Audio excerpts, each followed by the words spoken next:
we explore the depths of Hollywood.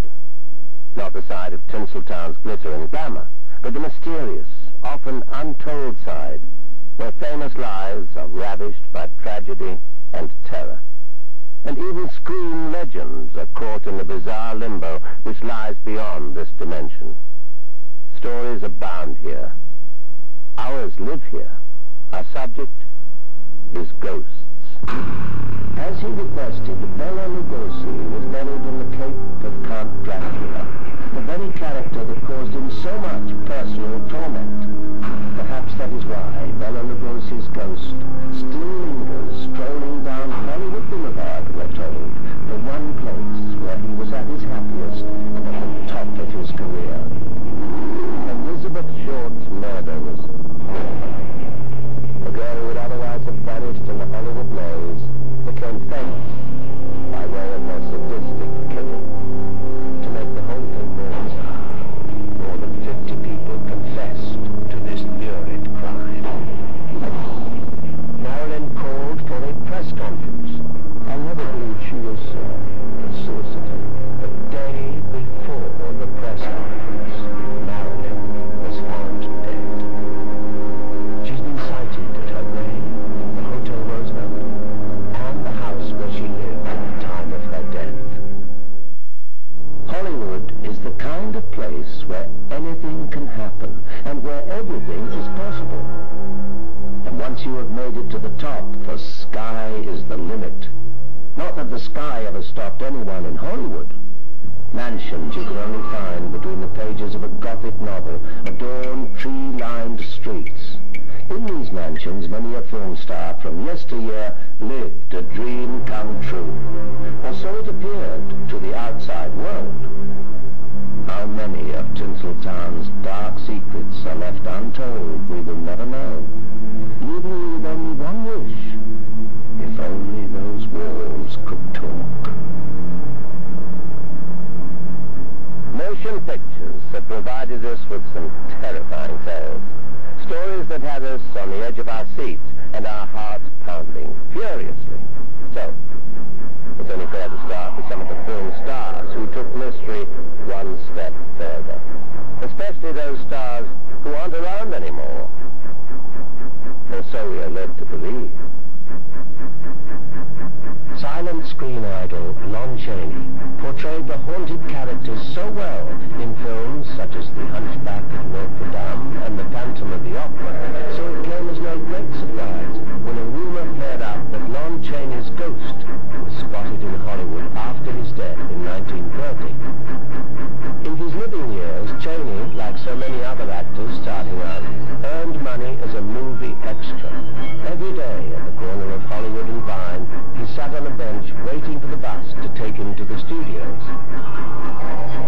Years later, when stardom entered the picture, Chaney would drive by that bench and give a ride to the movie extras waiting for their chance. Eventually, the corner of Hollywood and Vine lost its original glamour, but it was here where Lon Chaney's ghost has been spotted sitting on the bench as if waiting. For what? Nobody will ever know. In 1942, a new bench replaced the original old one. Lon Chaney's ghost was never seen again.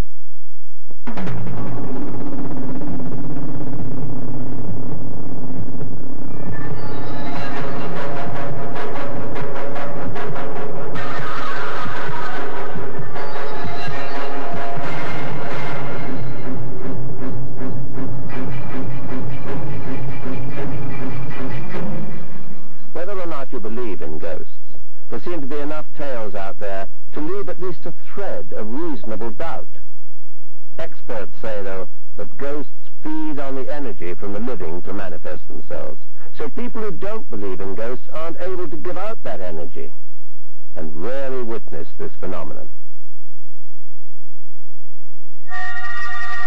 Another star who held audiences around the world in a grip of terror was Bela Lugosi, best known for his infamous portrayal of Count Dracula.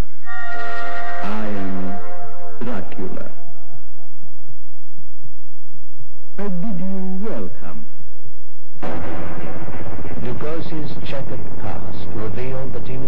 actual life, born close to the same place from which Count Dracula originated, Transylvania. It was also rumored that Lugosi's drug abuse was the direct result of him being typecast as Count Dracula. Lugosi could never shake the image. At the age of 71, he died of a heart attack, lonely, penniless, and forgotten. As he requested, Bela Lugosi was buried in the cape of Count Dracula, the very character that caused him so much personal torment. Perhaps that is why Bela Lugosi's ghost still lingers strolling down Hollywood Boulevard, we're told, the one place where he was at his happiest and at the top of his career. During the golden era in Hollywood, the Hotel Roosevelt was the place to be. Everyone who was anyone frequented the hotel. Beautiful faces, designer dresses, and pressed tuxedos filled the rooms. Few people outside of the Hollywood glitz were privy to what went on inside. Today, the Hotel Roosevelt has been restored to its original splendor, giving tourists a glimpse of old Hollywood. Some say that if you're fortunate, you might even spot the odd film star. From long ago, we might add. Perhaps Montgomery Clift wasn't out to scare his audiences senseless, but after his death, he certainly changed that. So it is here, at the Hotel Roosevelt, that Montgomery Clift stayed for 3 months in 1952 during the making of From Here to Eternity. His room number was 928. Rehearsing his lines and playing the bugle, he would stroll the hallway on the 9th floor for hours at a stretch. It comes as no surprise, then, that the sound of a bugle echoing through the walls of the 9th floor long after Montgomery's death left one to draw only one conclusion. Terrell Valazza was a worker at the Hotel Roosevelt after the grand reopening in 1986. First week here, it was good. The beginning of the second week is when I was getting off the 9th floor elevator and I was walking down the hall and I heard footsteps behind me. I turned around to see if there was anybody following me, and there was nobody there. And then as I was continuing to walk, I felt a cold breeze like walk right by me.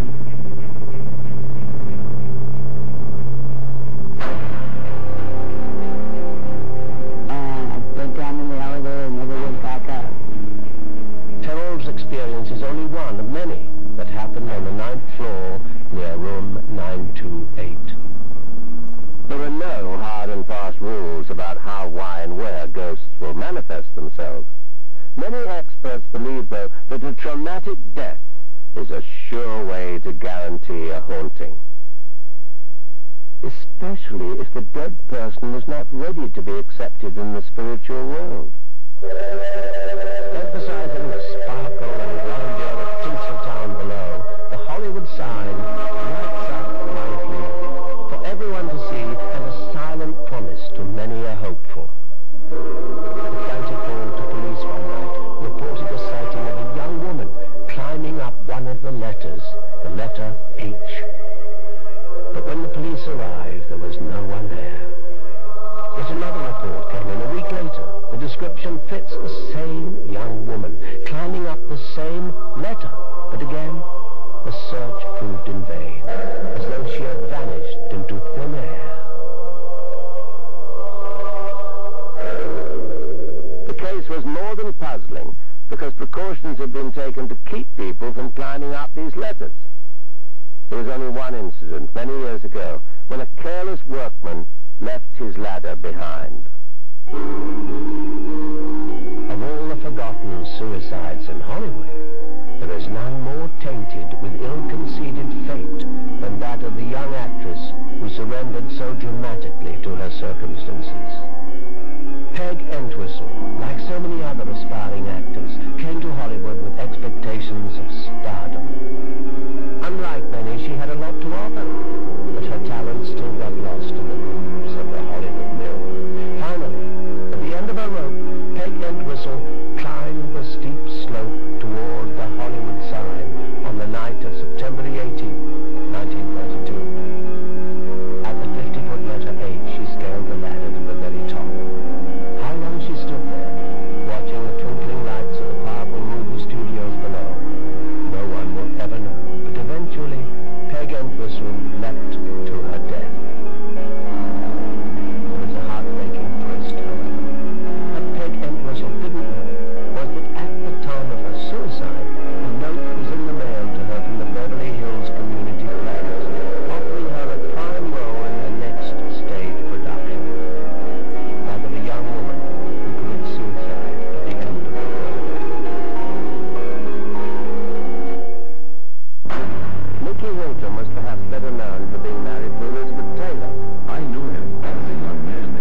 was at that home during a party that Jack walked into the study to use the telephone.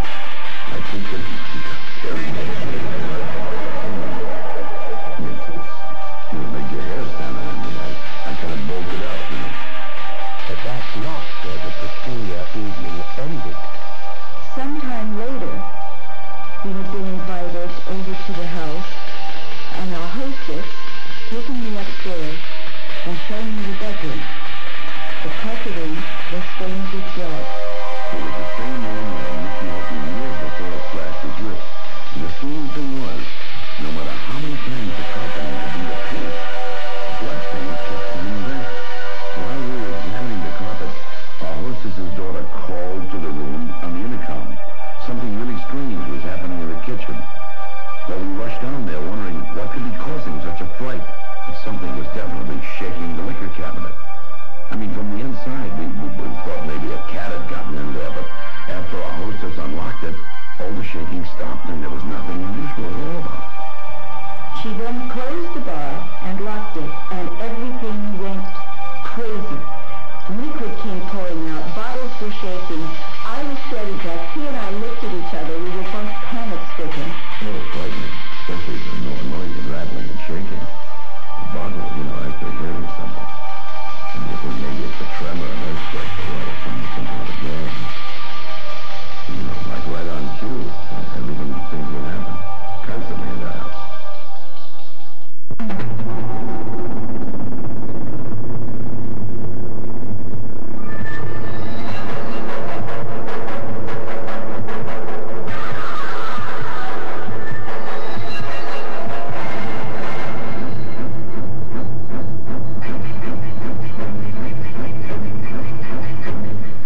One can only presume that the ghosts of murder victims are some of the more restless spirits.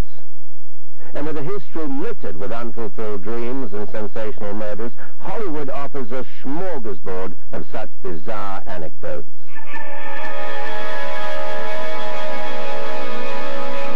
When James Moore entered the elevator at the Biltmore Hotel one evening, someone was already inside. A woman dressed in black from head to toe. A very pretty woman, standing quietly in the corner, never looking up.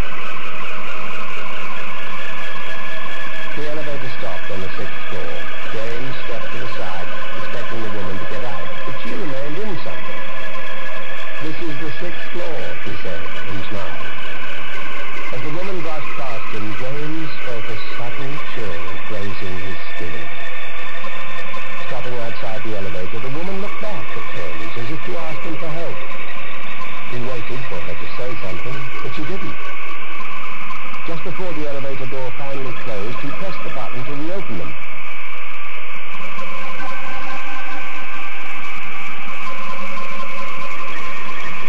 And when James looked up, out into the hallway, there was no one there.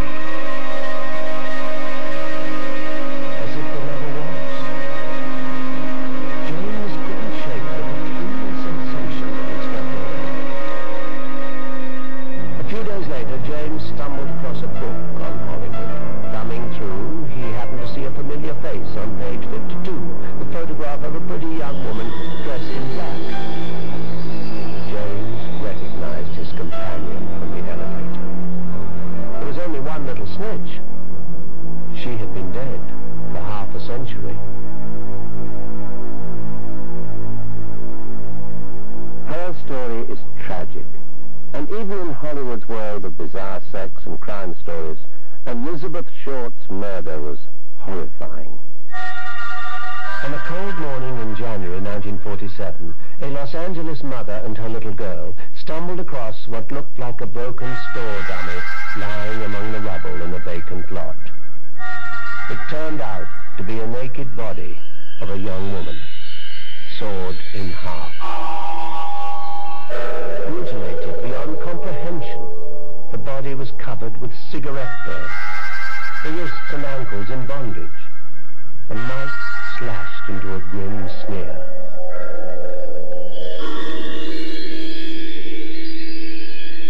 Pathologists revealed the worst-case scenario. There were indications that the victim's torture had lasted for 3 days, during which she was conscious most of the time. Nearly all the fingertips were sliced off. Prints of the remaining fingers were sent off to the FBI in Washington, D.C. The victim was identified. Elizabeth Short was a 22-year-old white female with black hair and blue eyes, distinctive marks, a rose tattoo on the left thigh. She was born in Massachusetts to a middle-class family. Nothing significant stood out from her childhood except a minor record as a juvenile delinquent. At the age of 18, she set out for the bright lights of Hollywood. 4 years later, she became an overnight sensation. A girl who would otherwise have vanished in the Hollywood maze became famous by way of her sadistic killing. The spectacular interest in the case made the investigation difficult. The number of suspects grew by the minute. In fact, to make the whole thing more bizarre, more than 50 people confessed to this lurid crime. Elizabeth Short was a rare beauty, even among the thousands of young women who flocked to Tinseltown with stars in their eyes. It's her idea of dressing totally in black that made her stand out in the crowd. She especially liked sensuous black sheath dresses, black stockings, black shoes, and black lingerie, consequently earning her the nickname the Black Dahlia. Investigation revealed more. Her social life ranged from the adventurous to utterly dangerous. There was no doubt that the Black Dahlia used her sexy figure and pretty face to her full advantage. Her ambition of becoming a movie star soon slipped into a hazy dream never realized. Bars and nightclubs were her havens. There she met hundreds of men, with whom she shared more than just a casual drink. It was in one of these clubs where she met a married man, the last man seen with her before the murder. Together, they spent half the night drinking and the rest of the time in a local motel. The man said that afterwards he dropped her off at the Biltmore Hotel in Los Angeles. His story was confirmed and he was dismissed as a suspect. The Black Dahlia's trail ended at the Biltmore Hotel. 5 days before her body was discovered. What happened in those 5 days remains a mystery. A letter was sent to the Los Angeles press after the murder. A strange letter, if there ever was one. Words clipped from newspapers were pasted together, composing the brief message, "Here are Dahlia's belongings. Letter will follow." An address book, birth certificate, and social security card were enclosed with the letter, providing undeniable evidence. They all belonged to Elizabeth Short. The notepaper on which the letter was written was smudged with fingerprints. It was sent to the FBI. Despite a thorough search, no matching prints could be found. The writer also failed to send the promised follow-up letter. Even the address book, filled with so many names, failed to give him a lead. There was one peculiar thing. A page had been ripped from the Black Dahlia's little black book before it was made. What was on this missing page? Or rather, whose name was on it? Could it have been the name everyone was looking for?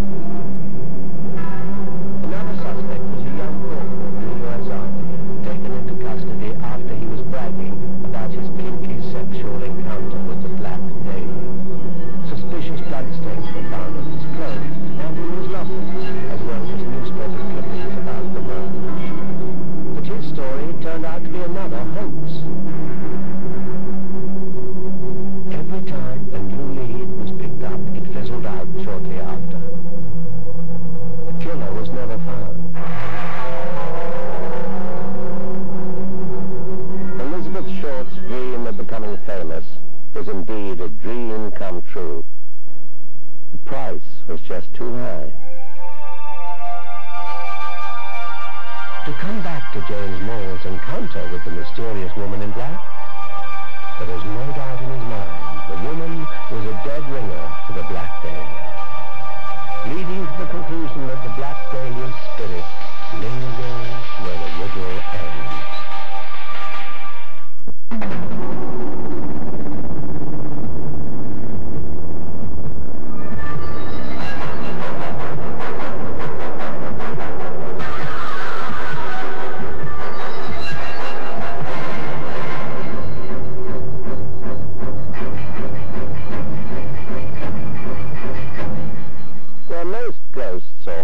Are innocent enough, there are those which perforate the very essence of their surroundings.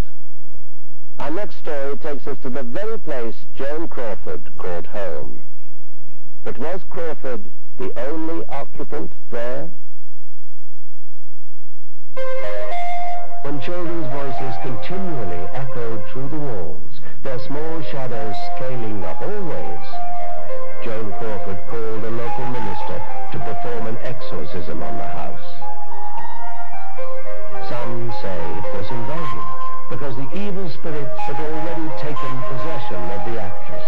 Her daughter, Christina Crawford, recalled her mother's dying words, "Don't you dare ask God to help me." After the death of Joan Crawford, the house remained hexed. They say one only has to walk through the hallways to feel a chill crawl down their spine. Fires erupt out of nowhere, and yet there is no one there. People who bought the house in later years all suffered mental stress, and even another exorcism didn't do anything to alleviate the problem. Now, the only question that remains is whether the spirits are strangers, or whether it is perhaps Joan Crawford herself.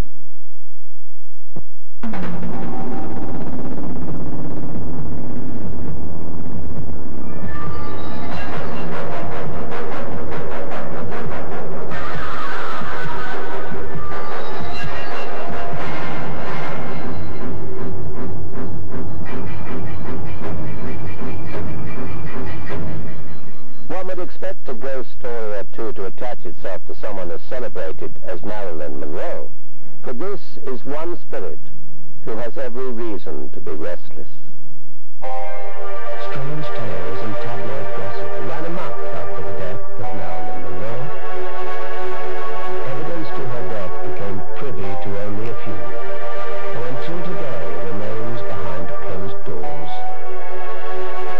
The word sent out to the world was that Marilyn Monroe had committed suicide. For so many, this was a bitter pill to swallow. George Barris, author and close friend of Marilyn, was one of them. Don't forget, the crime report was not a complete report. The police department in Los Angeles, for some reason, did not divulge everything. The president's office did not divulge everything. All of a sudden, her telephone records disappeared. It was a well-known fact that Marilyn Monroe and J.F. Kennedy, President of the United States, were more than good friends.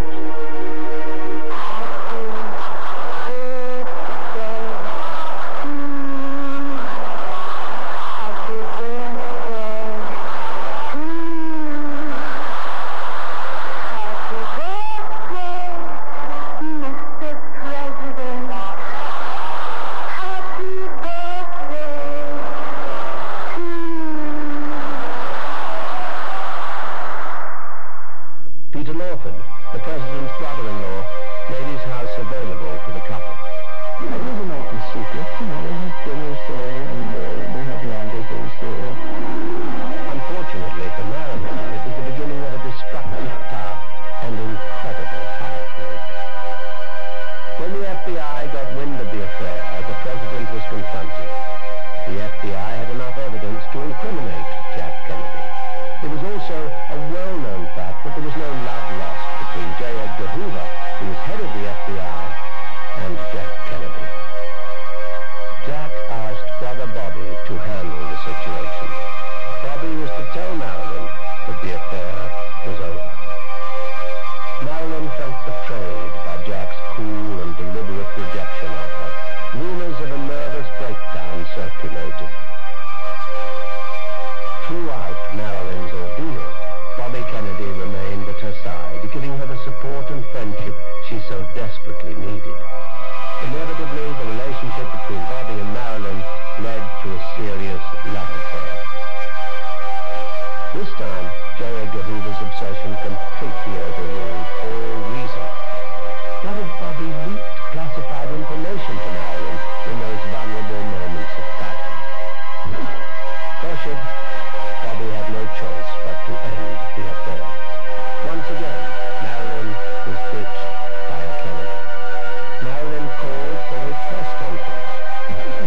whatever happened to her.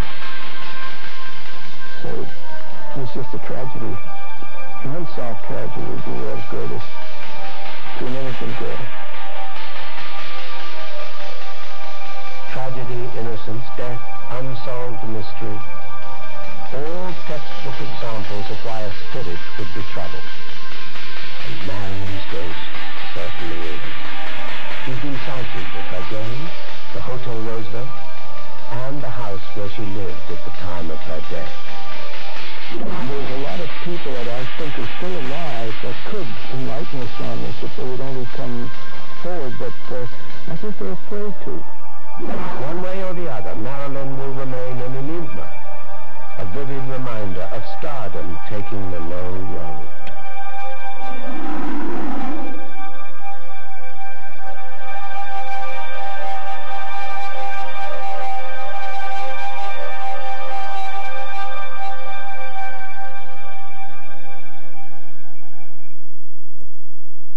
Once the site of extravagant Hollywood parties is the residue of what used to be a magnificent estate, frequented by stars such as Errol Flynn.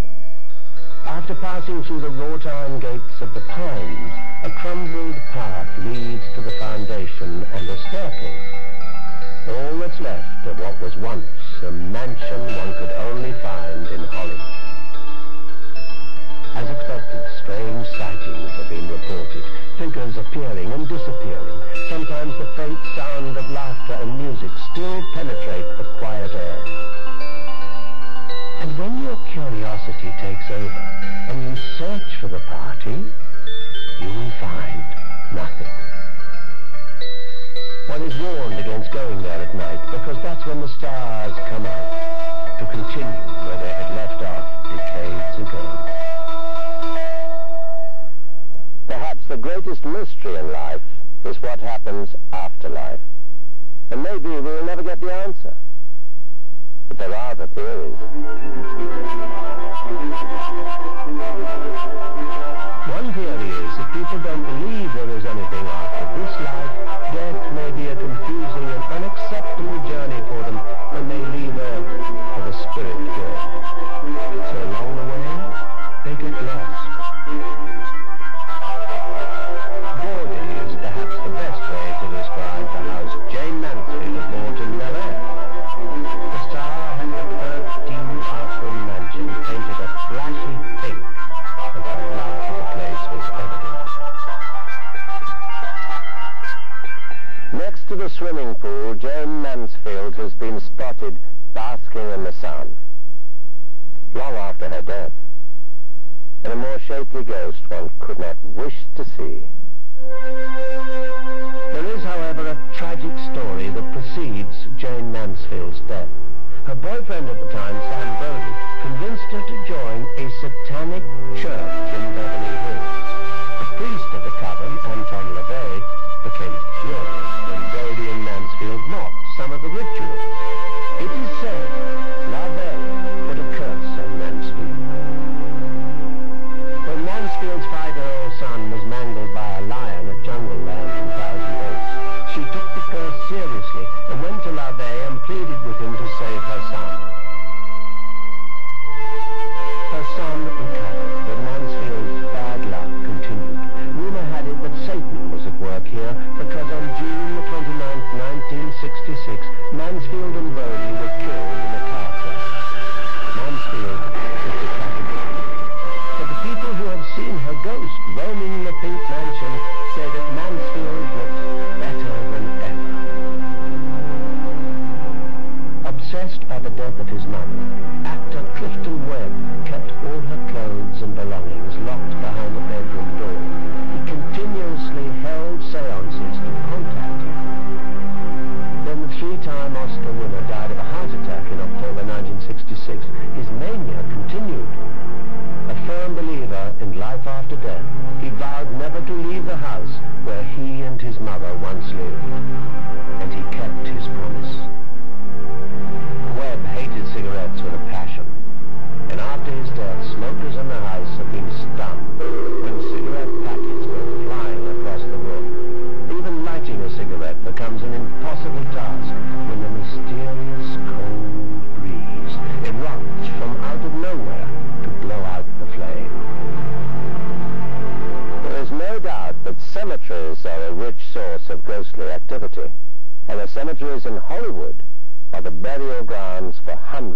stars. The first scandal to rock the glitzy service of Hollywood was that of Fatty Arbuckle and his involvement with actress Virginia Rappe. As the first actor to earn $1 million a year, Arbuckle was at the top of his career. Things couldn't get better. In fact, it didn't. At a typical Hollywood gala, Arbuckle and Virginia Rappe disappeared behind closed doors. Although officially Virginia Rappe died of a ruptured bladder, Arbuckle was tried 3 times for raping and killing her. Although acquitted, Arbuckle was nevertheless blacklisted from Hollywood and died a broken man. Buried in the Hollywood Memorial Cemetery is Virginia Rappe. Although not a star in Hollywood terms, her death brought her the much sought-after claim to stardom. There are claims that the sound of continuous sobbing can be heard coming from the direction of her grave.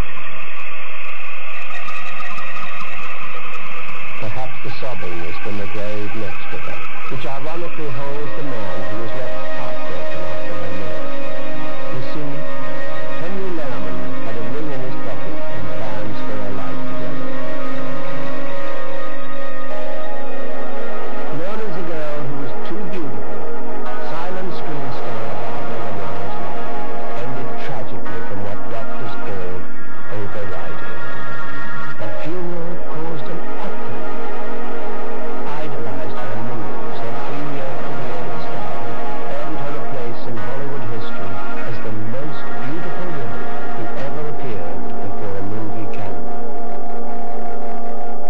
Many people today don't know who Barbara Lamar is, but a few witnesses claim that a beautiful woman mysteriously wanders around the area. She appears to be about 30 and is dressed to fit the 1920s fashion. Well, Barbara Lamar died in 1927. She was 30 years old at the time.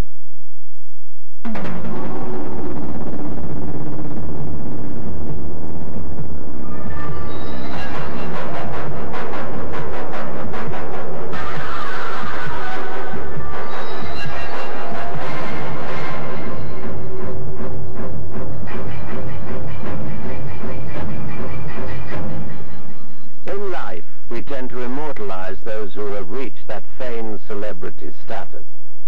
Stars whose every move can rate 4-inch headlines as though they're somehow bigger than life. But rich or poor, famous or unknown, death makes no such distinction. And the mystery beyond awaits us all. I'm Patrick McNee. Thanks for being with me on Ghost Stories.